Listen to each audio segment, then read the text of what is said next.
Just a point of clarification, our police department is fully funded. We're looking to hire people that we need. We are not understaffed. We are fine with that issue there. The people that are here people that are here are reserve officers. They're not the full-time officers are here, they're reserve, and I'll leave it up to the chief to decide how many officers need to be here. Okay, you have. Robin Leffler, and I think you know where I live by now.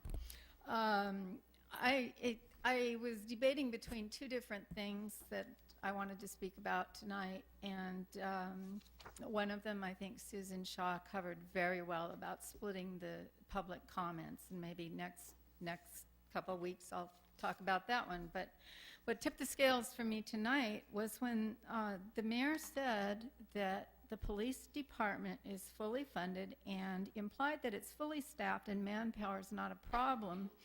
Then why are officers on special details having to go out on patrol now if we're fully staffed, if we're covered, if everything's covered?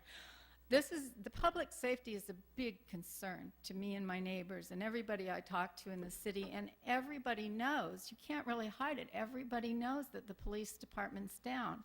I have part of a report with me from management partners about the police department reorganization and their recommendations.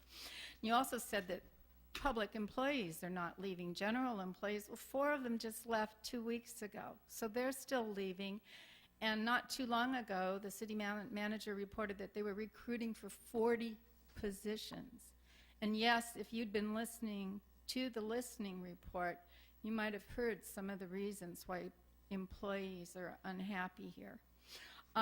Okay, so management partners recommended that we have a minimum of 135 officers. The council arbitrarily decided that 125 would be okay.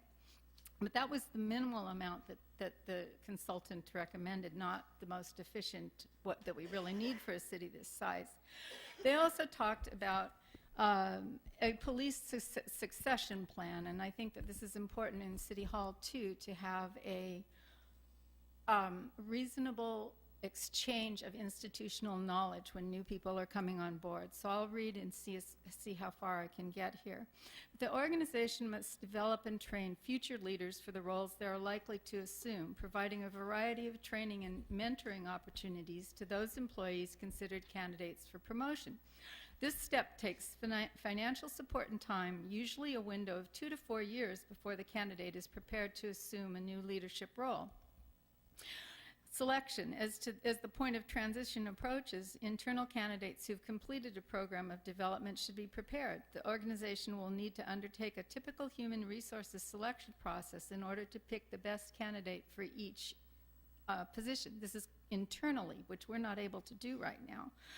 Before the actual first day in the new position, the new manager should have been introduced to her reports and already be knowledgeable about all these things. Progressive organizations will provide regular feedback and coaching opportunities to support the new management and the new employees in their first year. Measure results. The success of the succession planning program and its effectiveness should be managed, both through surveys of participants. Thank you very much. And you are welcome, Mr. Mayor and City Council. You have the floor.